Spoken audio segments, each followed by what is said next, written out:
This morning we have a sort of continuation of last week because it is concerned with the problem as to whether the various emotions and mental attitudes that are traditional to human beings are part of an archetypal plan.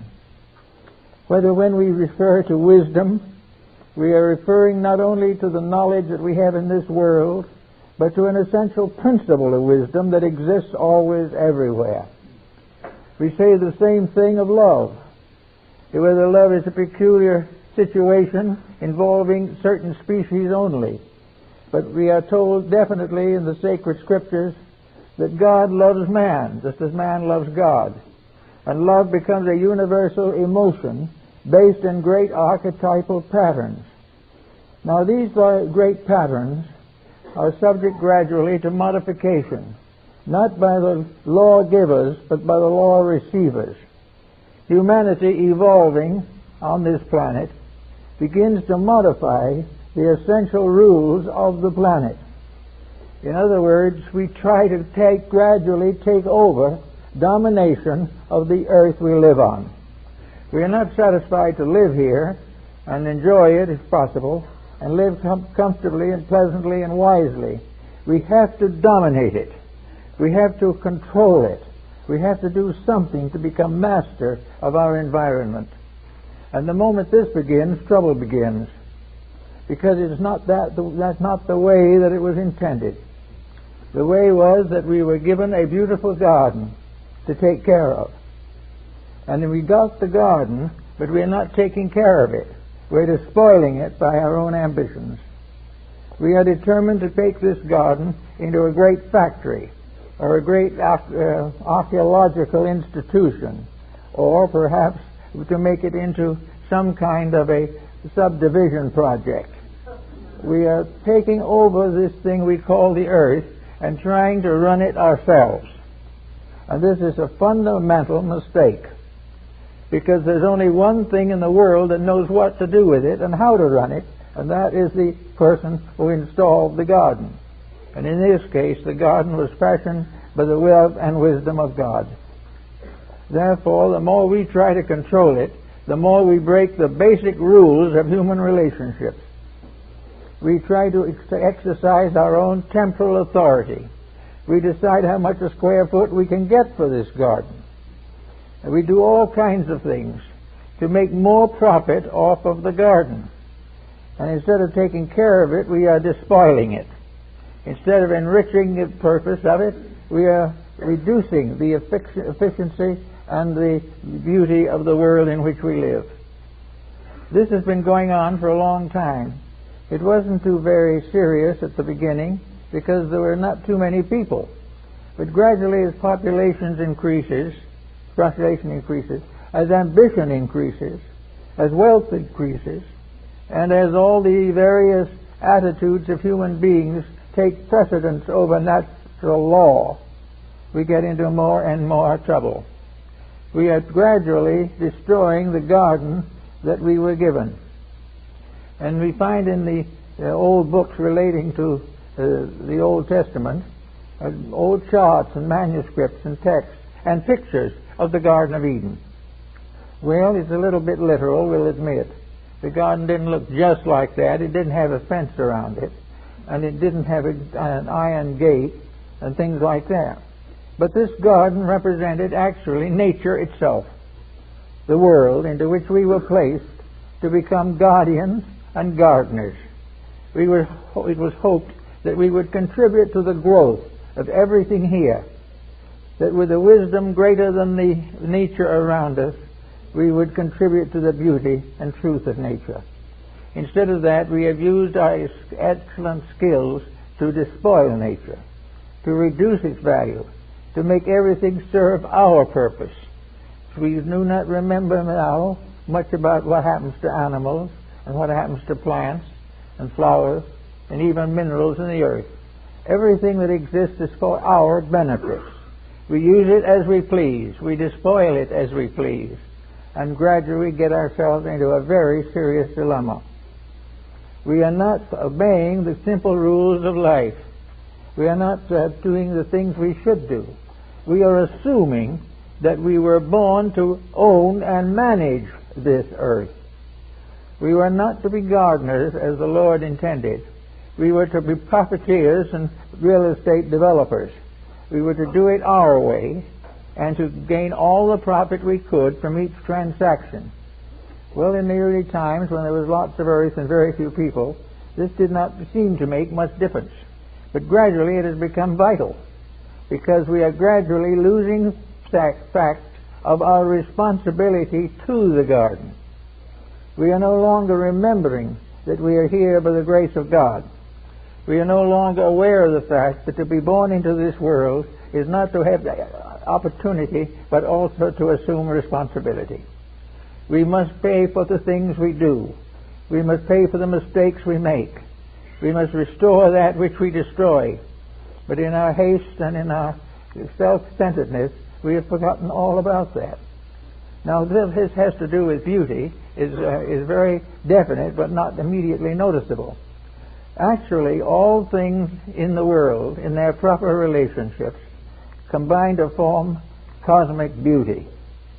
Beauty is the rightness of things. It is each thing fulfilling itself in a cooperation with all other things. It is the individual living his life in peace with all other human beings with lives. To maintain the garden, we've got to learn to live with our neighbors. And the neighbors now are nations and countries and states and cities. But they are all properly entitled to their participation in this wonderful allotment of opportunity and privilege that has been given to us. But in our own self-centeredness, we are not interested in what other people are entitled to. We are interested only in that which we want. And out of our infinite desire has come an infinite pain, a continuing difficulty that gets worse as it goes along.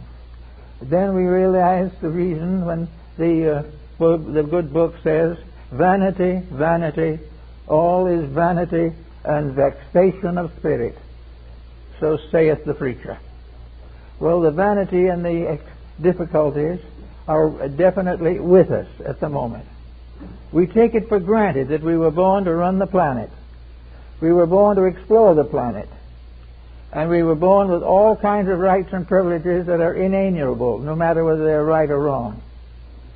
But we've come against a little problem. The custodians of the great investigating system has always been scientists. Well, today scientists are in trouble too. There are many things they want to know and can know if they want to really badly enough, but they are also stuck in a situation that is unrealistic. They talk about materialism.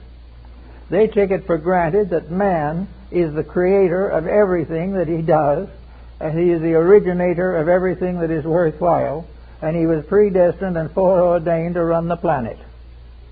Well, he's had an opportunity. Many people have had opportunities to control, delegate, dictate various areas of the earth, and they've all come to trouble. And the final trouble has been nuclear fission, with which we have hoped to bring peace, but which obviously is not the way to achieve peace. Therefore, we are finding that everything we do to improve our own percentages, everything is achieved at the cost of the primary integrity. And we call that basic integrity beauty. Beauty in this case is organization. It is the fact that all parts work together in harmony. Beauty is because of the petals of the flower, all uniting to make a beautiful blossom. Beauty is the odor and perfume of the flower. All kinds of things that fulfill themselves reveal other phases of beauty. There is the beauty of the flower, the beauty of the rocks and mountains, the beauties of the sunset and the sunrise. Everywhere in nature there is a great beauty, and everywhere it exists, man is seemingly determined to exterminate it. He is determined that these various natural blessings that we have received shall not interfere with the painful duty of adding up a bank account. So we are living in a man-made world, in a God-made universe, and this causes certain inconsistencies. And these inconsistencies will get worse as long as we determine to do everything our way. There must be some other answer to this. We must realize that we are not the owners of the earth. We don't even have a first mortgage on it. We are here by the grace of God. We are here because evolution is working out a pattern through us. We are here because we have intelligence enough from the past to do something constructive at the moment. But unfortunately, selfishness has taken over. The opportunity to exploit has outdistanced the possibility of cooperation and mutual virtue and helpfulness. So here we are with this problem of beauty in our hands. Now, how do we underestimate beauty? What is beautiful? Well, beautiful is the normalcy of things. Things that not disturbed by artificial circumstances naturally fall into orderly sequences. We may not always agree with them, but on the other hand, nature doesn't always agree with us either. And when it disagrees with us, we have serious mishaps. But it's an actual fact that beauty is the thing as it should be, as it was predestined to be, and deformity is what happens when man takes over and tries to improve on the divine plan. Improving not to make the plan better, but to make himself richer off of the plan. So we have now this situation of a planet that in its natural structure is the Garden of Eden. The planet is the world that was given to us to be beautiful, that we might replenish the earth, that we might do all the good things that need doing. We were given everything necessary for survival and for growth, and we even were given in the old days, we are told, that the angel Ratziel came to us and began to open a school for the education of souls long before humanity developed.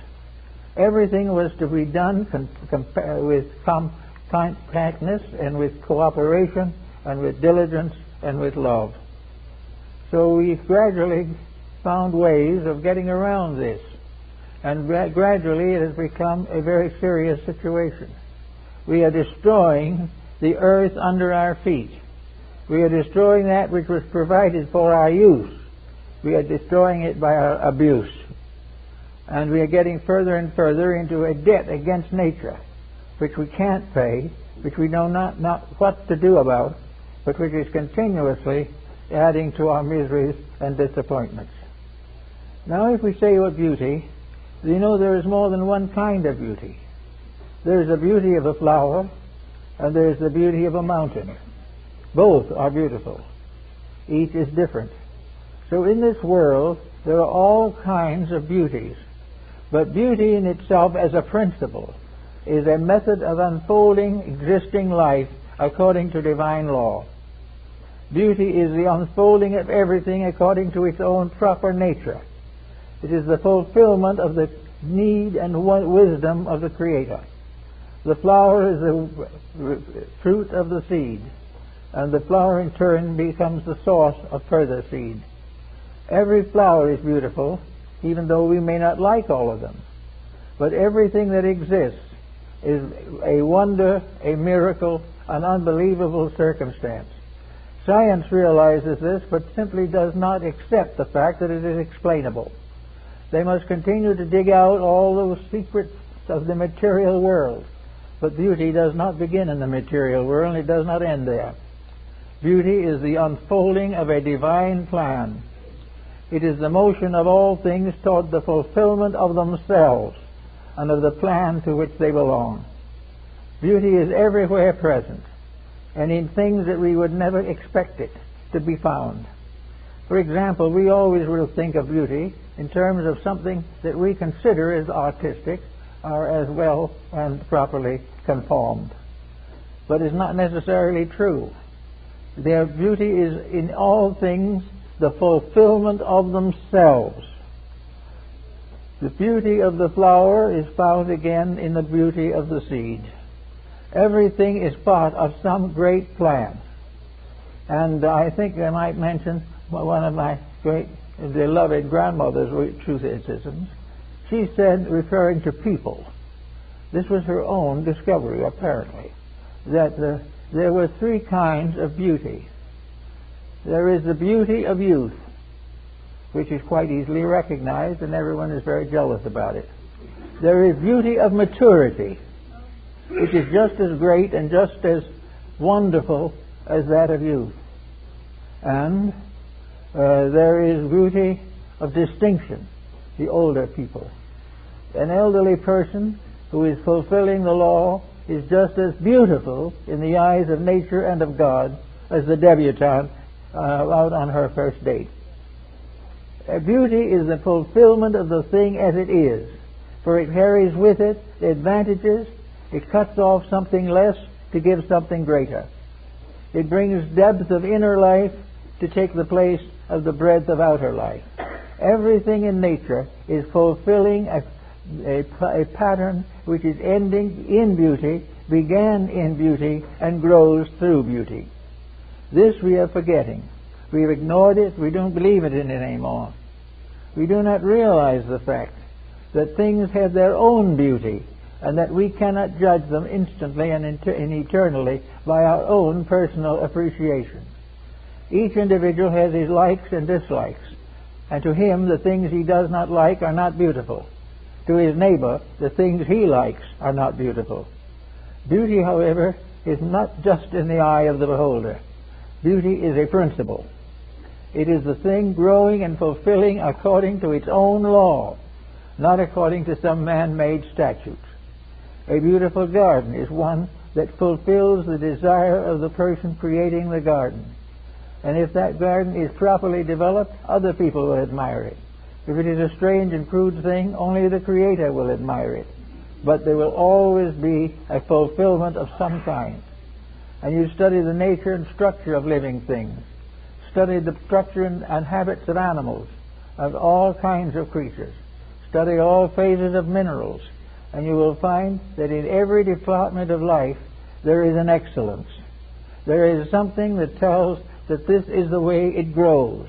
This is the way it becomes more. This is the way it fulfills its destiny. And in doing these things, there is a strange and wonderful beauty in the processes. And it's the loss of realization of the beauty of process that has brought us much of our discomfort and disheartedness. We do not acknowledge or recognize that growth in itself is beautiful. We have the conservative individual who would die rather than grow. That individual is missing, losing, failing to understand the wonder, the beauty, the transcendency of the gradual unfoldment of life from its own source into its own circumference. We are constantly in the presence of growth. Sometimes we don't like the growth. Sometimes it's a weed in the garden and we cut it down. But in nature, all these things are part of a great unfoldment, something that is going on forever in the history and development of planets and suns and moons and stars. It is all a tremendous project. And at the beginning and at the source of this project is an eternal power. Science is not able to determine what that power is, and more or less has given up the hope. It has told us frankly that the nature of first cause is beyond human understanding. That is probably true. But there is within the human being also a participation in that divine cause. We are here because of that same divine cause. All things are here to fulfill the great laws of fulfillment. And when each part of that pattern begins to differentiate and go its own way, there is a great discord that comes in and takes over. The same is the way with music. There is a wonderful harmony. Music is not just a series of noises. Music is the way by which, as Pythagoras said, the music of the spheres, by means of which the universe was brought forth into manifestation. And Goethe, in the prologue to Faust, tells us of the songs of the angels, that were songs that were sung around the throne of the Almighty. All these things were beautiful. Creation was a magnificent and beautiful process.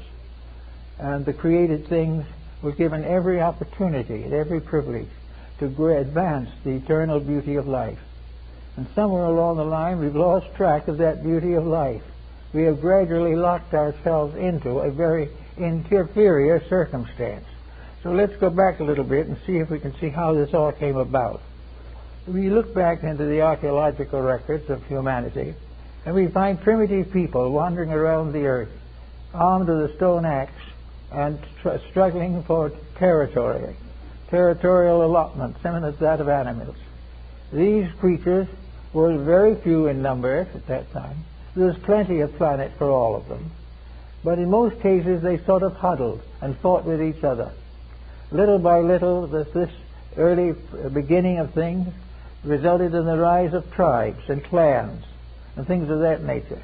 And these tribes and clans were mostly competitive. They each wanted the best hole in the wall. Each wanted the best spring in the earth. All of these things led to struggle. The stone axe became the spear and the bow and arrow, and humanity locked in eternal conflict with itself. Locked in a conflict for what? For the possession of something that no human being can ever own. There is no one in the entire history of mankind that can ever own the earth.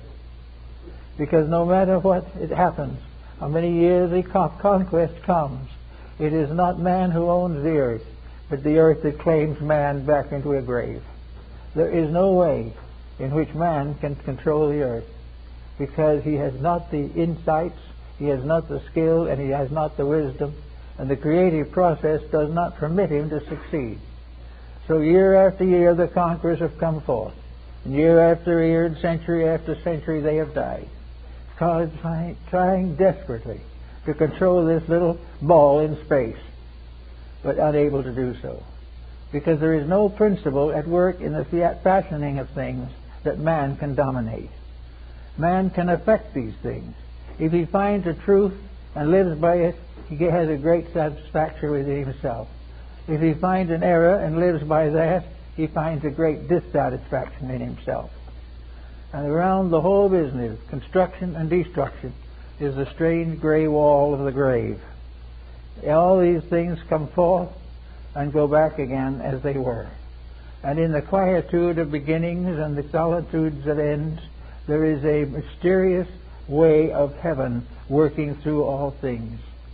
The Chinese referred to these great laws as the way of heaven, as the will of the infinite, and that all things that want peace, security, and happiness must first of all keep the rules. And the rules have been set down in various religious documents of antiquity. In China, in India, in Greece, in Rome, in the Holy Land, all over, the rules of this great pattern have been revealed to us. These rules are the commandments, the Beatitudes, everything that we know in our own faith. We are told what is right. We are told what we should be doing. We are told that which will maintain peace, and peace is beauty.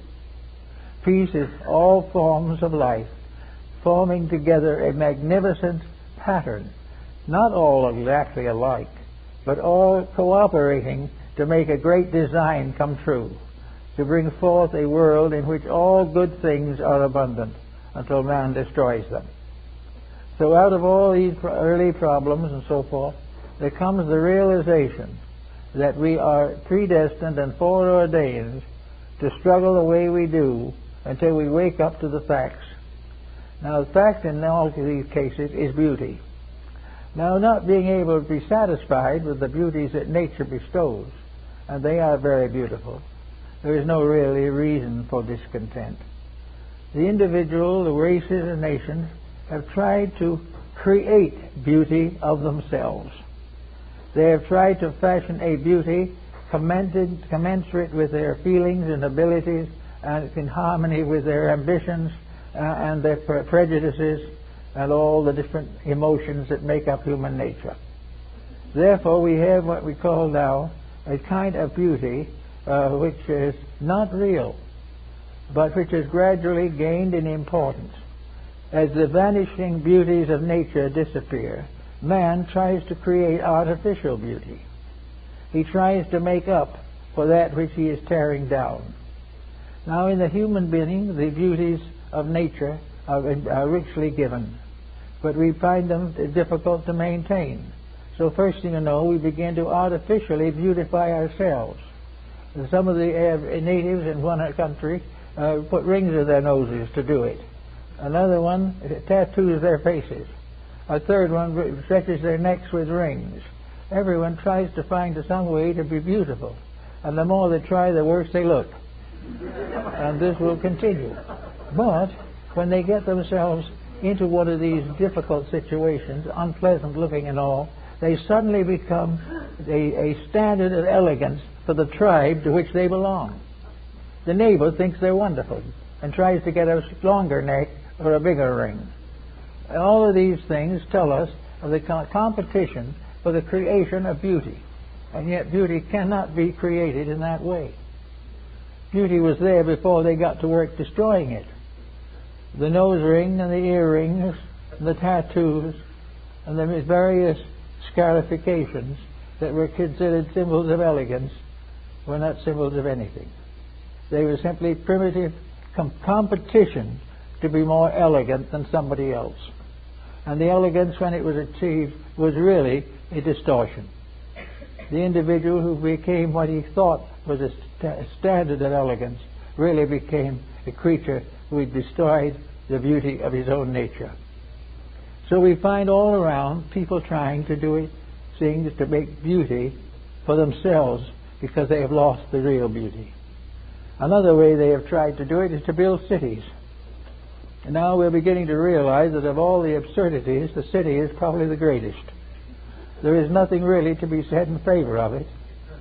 There's nothing to be said of its contribution to growth or wisdom or happiness. It has become a tremendous center of congestion.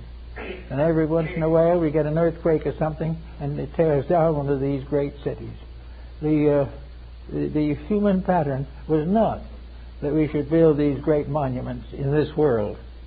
They are useless and they are destructive of everything that we need. But why do we build them? Because we have another standard of beauty. We have the standard of beauty in wealth. By wealth we can have anything we want, we can look any way we want to, we'll dress any way we want to, we can possess everything we want to. Many times we don't want anything. There's a total loss. In other cases, we gradually, through the accumulation of wealth, destroy ourselves through expenditure and absurdities. Sometimes wealth gives us the privilege of maintaining low standards of living that otherwise we wouldn't be able to maintain. So all this is nothing. And not one of these things that the wealth brings to us can we take beyond the grave. And the grave is some kind of an attitude or a situation that becomes the test of life. In anything, as the Buddha tells us, that we can't take with us when we go should never cause us great trouble while we live. If we can't take it with us, don't work too hard on it. Just do things in a natural, simple way. All of the great ambitions have led to war and pillage, murder, rape, and carnage. The great beauty of life was in its peace.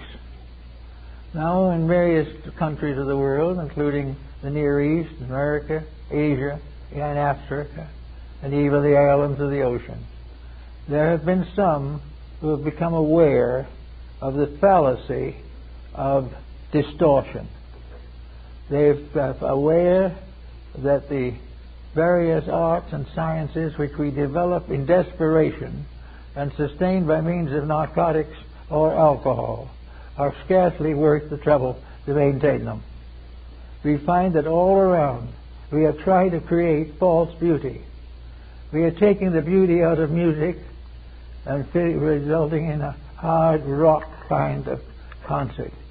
We are taking the beauty out of art by the so-called distortions of modernism. We are taking the beauty out of the real things because we don't understand them.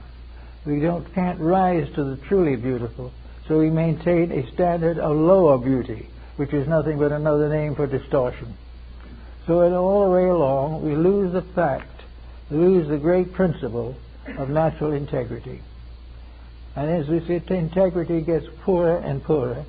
The civilization gets weaker and weaker, and little by little corrupts and destroys from within itself.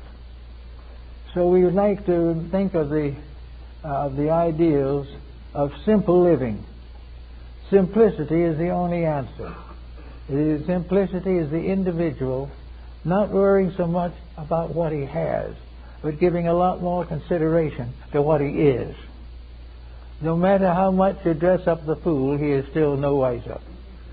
And it is much better for us to recognize that there is a moderate way of life by means of which we can accomplish both for ourselves and for our world. It isn't necessary to renounce civilization or give up the arts and sciences. It is only necessary to use them properly, to wisely understand them, recognize their limitations, and transcend the areas of consciousness which they cannot reach at all.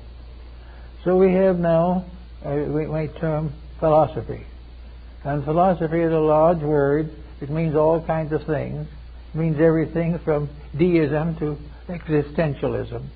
But philosophy is to think about the problems of existence. The philosopher is a person who has the courage to estimate and to check and to examine the results of his own actions. The philosopher is one not who goes out to preach to others how to live, but who explores the mysteries of his own life and finds the ways in which he can correct the errors which have dominated his personal integrity. So we have various schools of mysticism, religion, philosophy, art, everything you can imagine, trying to find answers to the problem of the human disaster which we are suffering from at the present time. And the disaster seems to be, one of the forms of it, is the breaking up of the one planet into a vast number of different colored celluloid areas, each with flags and banners and battlements. We have taken the earth and divided. We have divided it in any way that seemed advantageous. We have produced the great conquerors, Italy, Genghis Khan, Kublai Khan, Napoleon, Alexander, Caesar, and we have their story. In our educational system, we know what happened to all of them. All of them went out to become masters of the world, and all of them ended in 6 square feet of earth. Nothing survived. They were conquerors for a day, but they were in a universe where forever always wins, and forever is always in the term of truth. So that while we are making all kinds of distorted things, the universal pattern is asking us for beauty. It is telling us that the only solution that we have are the beauties, moral, ethical, and psychological, that have been part of the composition from which we were fashioned. We have beauties in every field. Beauties are order, peace, and constructiveness. There is no beauty in distortion. There is no beauty in corruption. There is beauty always in the unfoldment of the potential of the human being himself. Most people today are more locked than they ever were in history. They are locked in a materialism which is forced upon them by the economic policies of their associates. They are forced into situations that are not natural to them. And they are forced to compromise the principles that are close to them. Now, there are ways in which these compromises can be modified, however. It is not necessary for the average citizen to cultivate unreasonable ambitions. There is no reason why any person should demand a way of life which in the end is going to destroy him. He does not need to give his whole life to something that he can't take with us and has nothing really in it of value to him. It all also rises in another point. If beauty is essential, if beauty is, as the ancients believed, an immortal spirit, if beauty is a deity or a principle that is ineffable and inevitable, then the development of that principle is a major undertaking in life, one of the most perfect projects we can possibly attempt. Now, in that, it has many different departments. A good home is a beauty. A beautiful home in which those who live in it love each other, care for each other, and protect each other, and place the common good above the advantage of the individual. A beautiful home is one of the great beauties of the world. A beautiful school where we can learn all that is necessary to learn without political corruption. A beautiful garden in which we can grow our own food, or which we can decorate with our own flowers. These are beauties. To go out sometime and sit on the side of a hill like Lao Tzu and gaze upon the sunrise and the sunset. When we do this, we look upon something that is greater than ourselves. We look upon something we cannot create, we cannot destroy it. It will go on long after we are gone, just as it was here long before we came.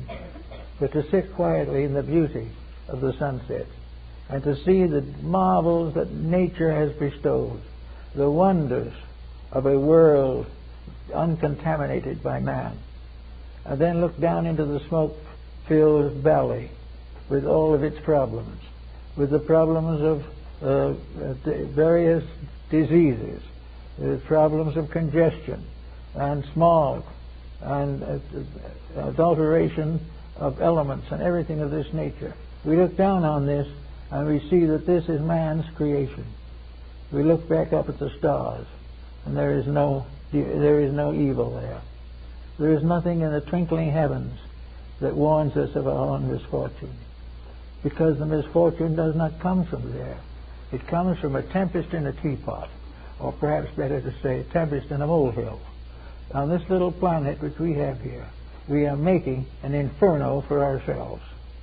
We are going continuously on the way with the concept that if we suffer enough, we will come in the end to glory. We will never come to glory by anything that causes this real basic suffering of morality and ethics in order to get there. We will only get to what we deserve, and we want to restore again the beauties of the life we know. One of the great mystics in our civilization, Jacob Boehme, the German shoemaker, was a man who never was richer than a merchant. He made shoes, and he made good shoes. And while he was making shoes, his mind and heart were yearnings for an understanding of the larger world. And one day a vision came to him, a vision of the universe as it really looked. He saw the curtain of the sky spread apart, and there an infinite power going on and on and on through all the orders of planets and stars and galaxies. He saw an infinite world of infinite beauty closed to us by the curtain of our own unbelievings and our own misuses. And Boehme, they settled down very quietly. He never became an important person. He was ostracized by the Lutheran minister of his church. And one day, this minister was so mad at him that he threw his shoes at Boehme on an argument. Quietly, the shoemaker picked up the shoes and laid them side by side by the chair of the old preacher. There was never any anger, never any hatred, never any question. Boehme lived in a world in which he saw a peace above things. He saw an infinite universe of good dominated temporarily by a tiny little group of self-centered people who did not know what they were doing. So he was perfectly satisfied to know that he was part of something that was indestructible, that all the things that he dreamed of, all the hopes that he had for humanity were attainable. All he had to do was to wait and live and dream and do the things day by day which would enrich the world and enrich his own soul. So we have all over the world saints and hermits, mystics, who have done everything they know to bring peace and happiness to a troubled world. We have them today. They know perhaps wiser than science what is necessary to save science.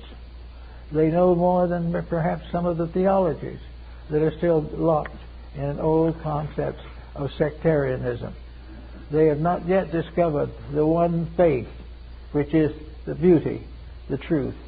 They have not realized that the great decalogue of laws governing existence or really a magnificent bouquet of flowers tied to the strings of human seeking and searching. Everywhere, everything that is real is beautiful. And when beauty fails in anything, that thing is no longer good. So we have to try to live to find these powers. We have to try to get away from the idea that we can gain all that we want by outside extravagance. We have to realize that we can't put enough cosmetic on our faces to take the place of an intelligent life. That if real beauty is something that shines through, in the course of nearly 90 years, 88 or something like that, I have met many people of many kinds. I have met elderly people who were like lights in the sky, beautiful, radiant creatures, never aware of any limitation, at peace with themselves and at peace with God. And I've met young and handsome people crippled by their own unbeliefs, struggling against hatred, against competition, against domestic tragedy, everywhere suffering that was due largely to the breaking of the rules.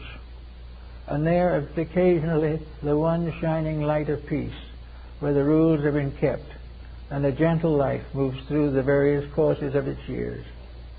Now, another problem that brings science into this field is science has no idea whatever is what's going to happen if we don't stay here. It doesn't know a thing about the idea of anything beyond the grave. Science takes it for granted that all there is of life is here, in this life. And if there's any immortality, it is only carried on through our children and their children. Therefore, we are told that there's nothing here but now, and no life beyond that. And I think Socrates probably had the best answer to that one. When he was taking the hemlock, took him out of life, and he was executed by the state because of the fact he was corrupting young minds. Today we consider him as one of the most incorruptible minds that ever lived. But anyway, Socrates told his disciples, who were gathered sorrowing with him, "Don't sorrow for me.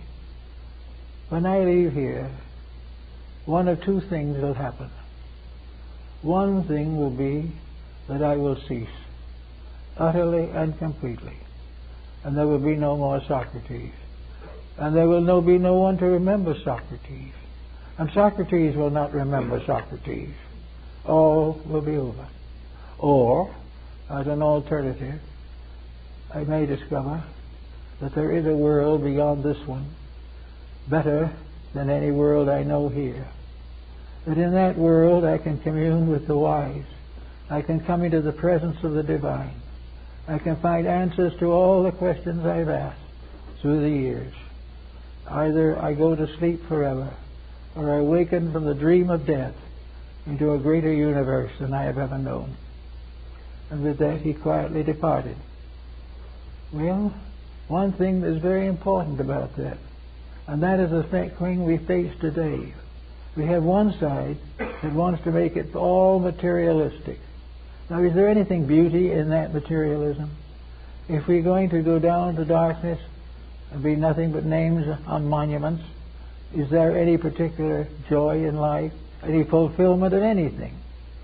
We cut down in the height of our doing. Whether we did it well or did it badly, who cares? Whether we live to long years or are cut down by cocaine, what difference does it make? But this point of view is deadly to the survival of society. If there is nothing beyond our own mistakes, then there is nothing. And very few people will live or can live with that conviction. They have to have some answer. If they have lived this reasonable or unreasonable existence for 3 or 4 score years, there has to be something. If they're going down to nothing, then there is no reason why they've ever lived. There's no reason why some have been great and some have been humble, for it all comes down to vacuum. But if there is something else, if from this sleep of death a dawn does come, if all that we have struggled for, and all we have worked with, and all we have wept over, and all we have found as pain within our hearts, if all this adds up to a great and wonderful reality that is worth all that it has ever cost, is more than we could ever hope for in a universe too large for us to even measure. If all these things work together for an infinite good, then we have some reason to try to do better now. We have some reason to keep the rules in the hope that somewhere in the fullness of time those rules will keep us. And experience with these patterns and with people indicates clearly and definitely that those who have no belief in anything better than competition live poorly and die badly, whereas those who do believe that there is something worthwhile, there is a fullness that cannot be measured, have a much better life here and certainly die with a better hope. So beauty comes in to frame another problem. What is a beautiful life?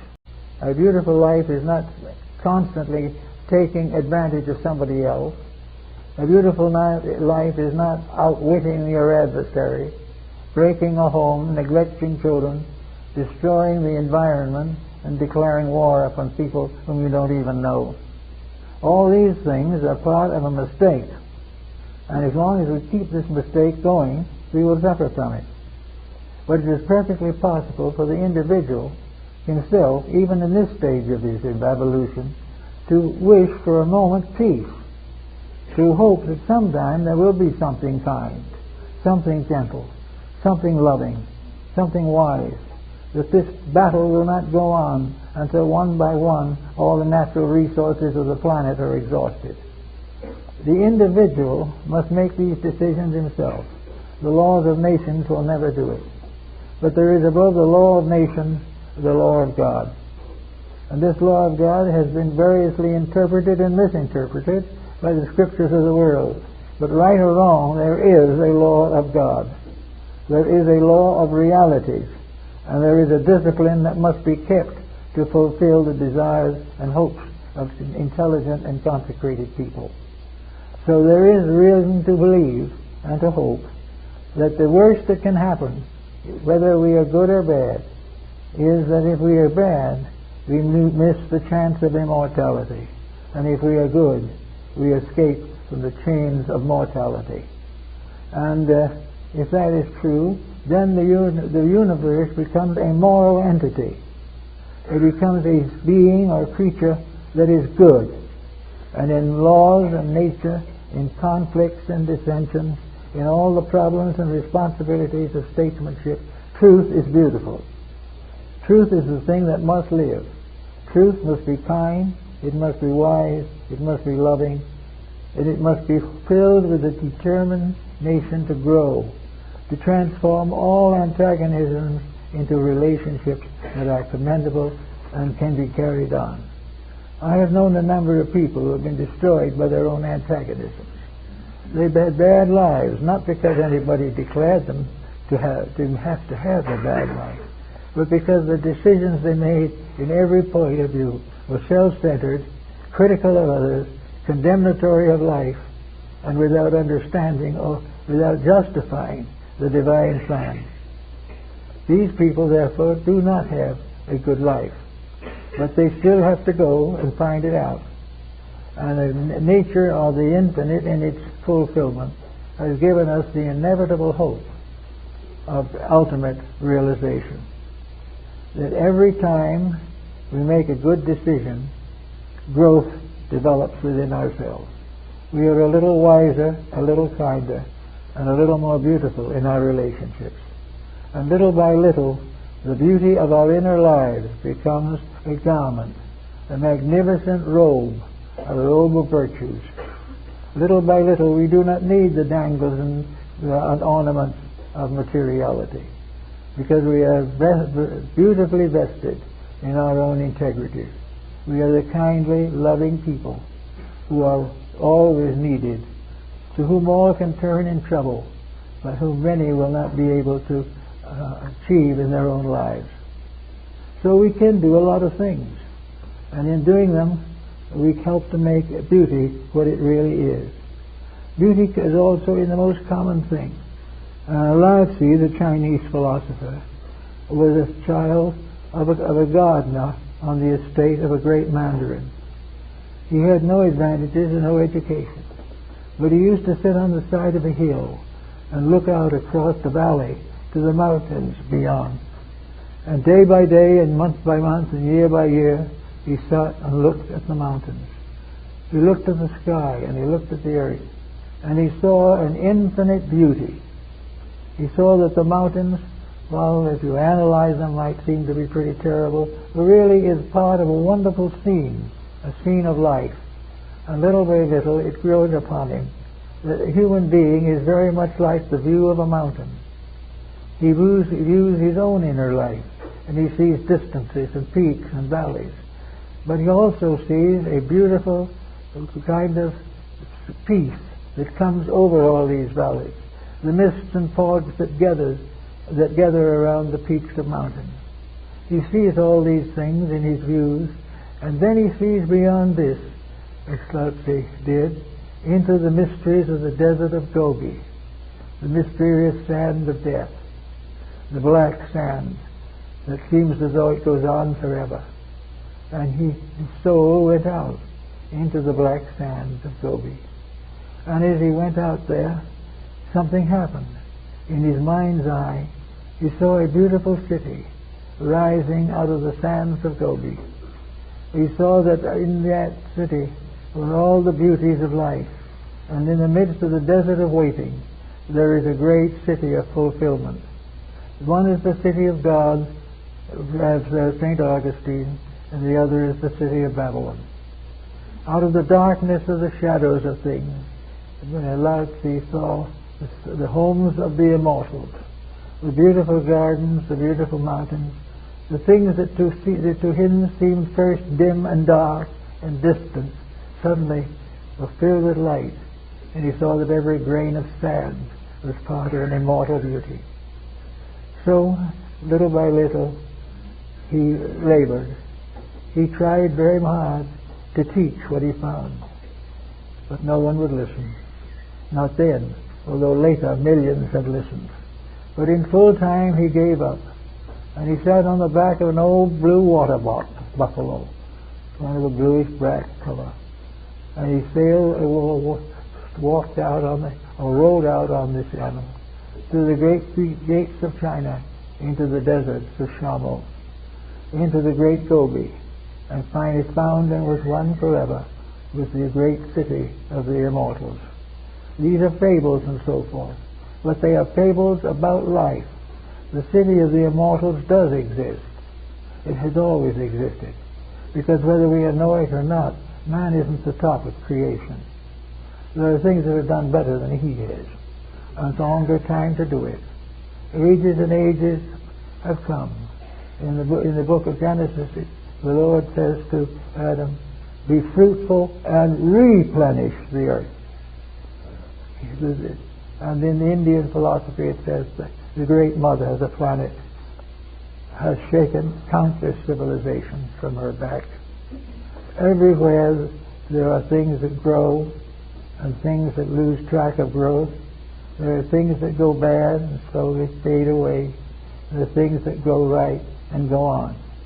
We are at this time in one of those critical periods in the history of our culture, but it is very important for us to do something right, to make moves and changes that will be productive.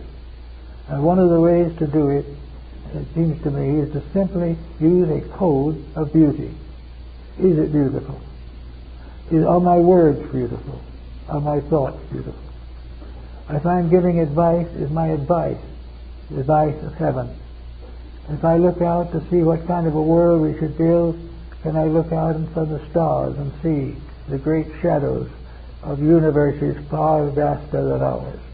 We live in the midst of an eternal life, and that eternal life is bathed forever in eternal beauty. Everything is as it is right. Everything that is proper and is maintained is beautiful. The moment we disagree, the moment we turn away, the moment let war and politics come in, the moment our religions become sectarian, The moment our arts become materialistic, our music corrupt. All of these things are losses of beauty. And with the death of beauty dies all things.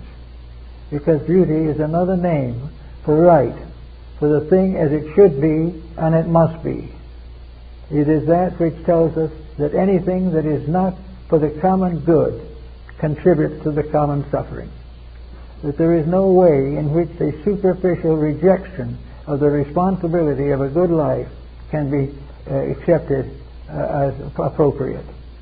There is no way in which weakness can be glorified except by being outgrown. Weakness generally comes to pain. Pain is a great test. If weakness is able to survive the test and straighten its own way, then beauty comes back. And everywhere we see people on the outside trying to be beautiful.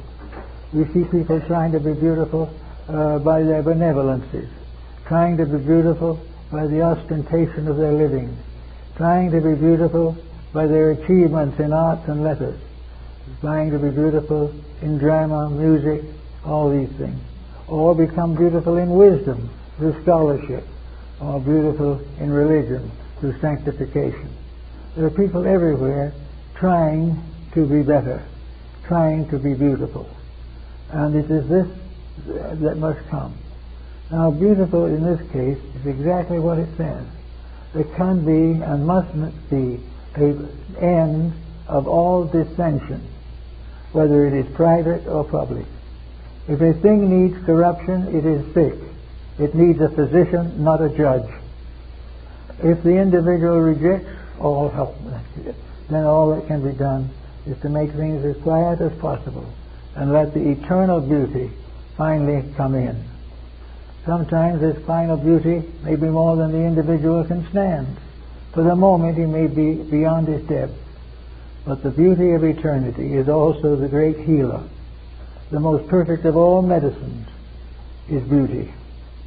And the most perfect of all religions is the recognition of divine beauty. And the greatest of all sociology is recognition of the beauty of the brotherhood of all that lives. These things are the law. They are the way they should be. They are the way they must be, or there is no answer. There is no way in which discord and dissension and evil can take over the earth. Evil and discord and contention go to sleep in the graves. They lie forever in the dust. And always the world goes on, striving, seeking, struggling to find the peace that surpasseth understanding. And the only way they can find that peace is through the development of the recognition of the divine beauty of things. The divine beauty of the flower, of the bird, the divine beauty of the little rabbit, the divine beauty that children find in a toy, the divine beauty that we find in the consolation that comes through friendship and affection. These things are part of life. Love is building a better world. Hate is tearing it down. All the various conflicts of existence are betraying the divine plan. Every army that goes forth, conquering and to conquer, is one of the riders of death in the vision of the revelation of John. All of them are those that ride forth to demolish the earth. But the blessed is the peacemaker. And in these things we have to realize that peace is beauty. Peace is a beautiful garden where everything is gentle. Peace is a beautiful view where the mountains and the sky mingle in fraternity. Peace is a lovely home where the members dwell together in amity and affection. Peace brings with it hope, and with realization the courage to go on. And today one of the things that we all need is to recognize the truth as it is and then quietly apply it. If we hate evil, we simply create discord. If we try generously and thoughtfully to see good in all things and help and to encourage the development of values, being ever ready to forgive the enemy, but never to forgive a shortcoming of our own which we know better than to have. So little by little, the beauty of life can come. And maybe someday again we'll have a Garden of Eden, where people and all things will work together in peace and harmony and understanding. And the Lord himself shall walk in that garden in the cool of the evening. This is what we've got to dream about. We can't dream about the politics and the struggles. We can only dream about an eternal beauty in which we exist, and which will come back to us as we think about it and live for it. This beauty is not dead, but we are choking it to death with our conflicts and our discoveries of evil. We must find again the final beauty which we find in the child's eyes of the newborn. This beauty in the eyes of the mother when she gazes upon her baby for the first time. The beauty in the eyes of the elder who, lying on the birches on the edge of eternity, looks with wide open eyes to a beautiful vision beyond the grave. All of the beauties of life must be strengthened. And if we strengthen those, that which is not beautiful will fade away. Because that which is right cannot fade, and that which is wrong cannot survive. And each person in his own abilities has the right and the privilege to contribute to the eternity of good and rise majestically in his own inner life above the transitives of unhappiness and misery, so that we can be, as we should have been, again, children in the garden of God, and not a group of angry and meddling people trying to destroy each other. Because this world is actually, as Christ says, let the children come, because the kingdom of heaven is such as these. And children have a great imagination. They see beauty in everything. The wise have a great imagination also, for they discover what has been seen by the children is true, and that all the other negative things are part of ignorance. And there comes beauty into education, but that's another subject. Actually, we are concerned now primarily with the realization that the simple act of beautification of daily conduct can be a very great help to solve the problems of the day, because this beauty must be founded in integrity and in dedication and in a realization of the divine plan under which we all exist and by which we shall all be glorified in due time. Thank you.